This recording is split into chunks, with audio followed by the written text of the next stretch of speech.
Are you ready for jaw-dropping MMA drama and career-shifting revelations that will leave you speechless? From controversial run-ins to game-changing performances, this lineup of headlines promises to shake up the fight world in a big way. Roman Dolidze showcased tenacity and skill in his recent unanimous decision victory over Marvin Vettori, marking a crucial triumph at UFC Vegas 104. This rematch was particularly significant because Vettori had come out on top in their previous encounter, making Dolidze's win all the more notable.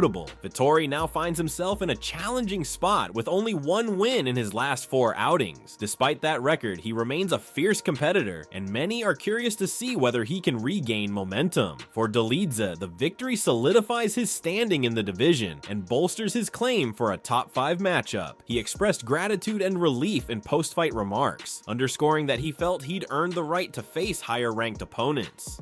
Fans are eager to see if the UFC agrees and grants him a bigger stage. This performance hints at a steadily rising contender who's hungry to leave a lasting mark. Yep, nothing too bad, just some cuts and bruises.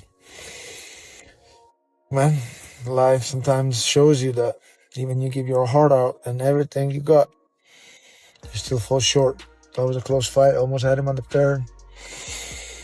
But I guess it wasn't enough. Paddy recently recounted an awkward moment involving Colby Covington, igniting talk of a potential feud or future bout. According to Pimblett, the two crossed paths during a public event, but Covington refused to make eye contact and simply stared at the ground as they passed each other. Pimblett has never been one to mince words, and this run-in only fueled his outspoken nature, with many fans interpreting Covington's reaction as dismissive or even disrespectful. Covington, however, is no stranger to controversy, often employing mind games and trash talk to rattle opponents before a fight. Whether Covington's silence was strategy or genuine indifference remains a hot topic among MMA enthusiasts. Pimblett's persona draws huge crowds, and any verbal sparring with Covington is likely to skyrocket in popularity. For now, the MMA world watches and waits, curious if this brief brush could evolve into a full-blown rivalry. People in there bumped into Theo Von Beer-Kreischer, had a laugh with them, walked past Colby Covington, he stared at the floor,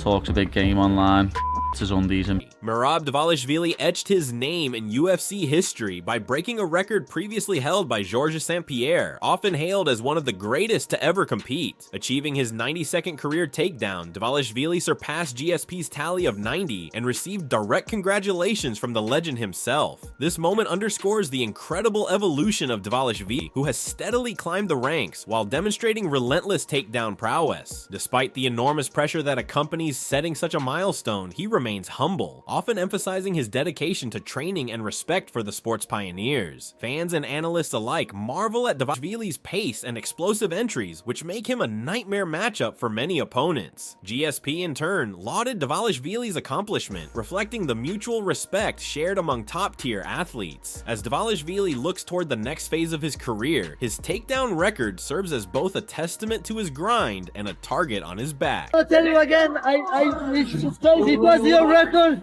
Now I'm my record. Yeah, congratulations. Yeah, thank you. You do it better than anyone. You're the king at this, man. We are the two of the guys who was the most takedown. Most takedown, yeah. The record are made to be broken. A fervent MMA enthusiast reportedly sent his son to train in Dagestan with Islam Makhachev's camp for 2 to 3 years, a move that underscores the region's growing reputation for world-class wrestling. Dagestan has produced numerous elite athletes, especially in grappling-heavy styles that have propelled many to UFC stardom. Fans often attribute this success to rigorous, discipline-focused training regimens that emphasize endurance, technique, and mental fortitude. Aspiring fighters who spend time there frequently return with sharpened skills, claiming it's a crash course in both the physical and psychological demands of high-level MMA. Beyond wrestling, Dagestan's coaches instill a culture of respect and sacrifice, shaping competitors into resilient warriors. Makhachev's own journey, influenced by icons like Khabib Nurmagomedov, has only heightened Dagestan's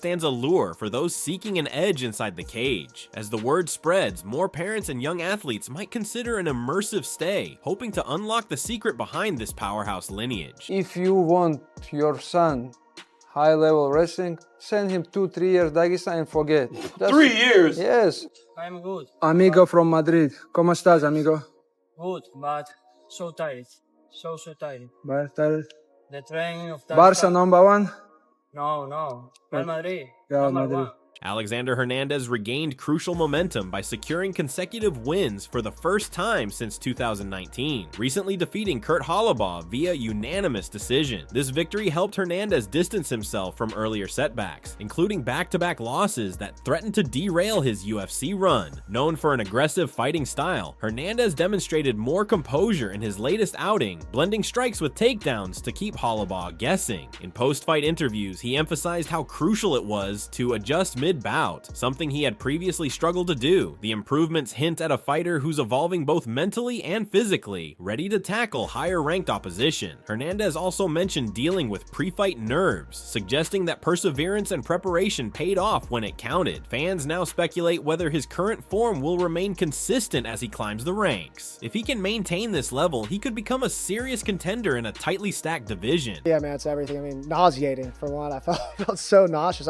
Weird thing dealing with the last 24 hours, but God, it was hard fought. Feel real good about it. It was nice to finally blend in the grappling. I hadn't strung a couple together or dominated on the ground since like Mercy in 2018. So it's nice to put it together. Sonnen weighed in on Alex Pereira's performance against Magomed Ankalaev, specifically praising Pereira's ability to stuff all 12 of Ankalaev's takedown attempts. This display of defensive wrestling struck a chord with fans who once questioned Pereira's ground game, suspecting it might be his Achilles heel. Sonnen pointed out that despite ultimately losing the fight, Pereira showed enough grappling improvements to shatter the narrative that he's one-dimensional. Previously criticized for lacking wrestling, Pereira's performance suggested a steep learning curve and relentless training. Sonnen also noted how Ankalaev had every intention of exploiting the perceived weakness, yet repeatedly came up short. Although Pereira's record now includes that loss, many believe his evolution is far from over. His striking remains lethal, and if he continues to refine his takedown defense, he could be a matchup nightmare. Sonnen's breakdown underscores that one loss doesn't define a fighter, particularly one working to erase past vulnerabilities. Daniel Cormier offered a blunt assessment of the current state of the UFC lightweight division, calling it a complete mess. With Ilia Topuria vacating his featherweight title and moving up to 155, confusion abounds over who deserves the next big matchups. Cormier proposed a clear path to restore order. Match Justin Gaethje and Dustin Poirier in pivotal bouts, with winners funneling into a showdown with Islam Makhachev. This would theoretically streamline a division brimming with talent but lacking clear direction. According to Cormier, anyone left on the outside, like Charles Oliveira or rising contenders, could fight each other for the next shot. He suggests that such structured matchmaking ensures no worthy fighter gets skipped and fans receive the most compelling matchups. Despite potential scheduling and injury obstacles, Cormier's plan resonates with many eager to see clarity. It remains to be seen whether official matchmakers will adopt his vision or take an alternative route. 155 right now is a complete mess. To make it more clear, to add some direction to the weight class, Topuria versus Islam Makhachev. Yes. Book it. Brendan Schaub recently voiced concerns about the UFC's current lineup of marketable stars, especially in the wake of Alex Pereira's title loss at light heavyweight. According to Schaub, Islam Makhachev might now be the biggest remaining name with broad international appeal, but he questions how many pay-per-view buys even Makhachev can truly command. This skepticism arises from a perceived vacuum of bankable headliners who consistently draw massive crowds. Schaub believes that while hardcore fans appreciate the technical brilliance of current champions, a large portion of the paying audience also craves big personalities. He suggests the UFC needs fresh narratives or breakouts to spark major interest. With names like Conor McGregor fighting less frequently and stars like Pereira not delivering a clear winning streak, the promotion faces an uphill battle. Schaub's stance raises the question, can the UFC create the next megastar before fans lose interest? Reports indicate that Islam Makhachev has turned down a proposed fight against Ilia Topuria, stating that Topuria must first prove himself at lightweight. Although Topuria recently relinquished his featherweight belt to compete at 155, Makhachev's team suggests he needs a notable victory or two before earning a title shot. This stance echoes the sentiment that divisions must maintain structure and that newcomers, no matter how promising, can't skip the line. Topuria teased big news on social media, leaving fans to speculate about possible matchups. Some believe an interim title or a high-profile contender clash might satisfy Makhachev's demands for credibility formidable challengers. Meanwhile, analysts argue that Topuria's dynamic skill set could pose intriguing threats to down the line. For now, the lightweight champion appears unwavering in his requirements. Should Topuria secure a marquee win, that conversation might shift, adding yet another twist to an already complicated division.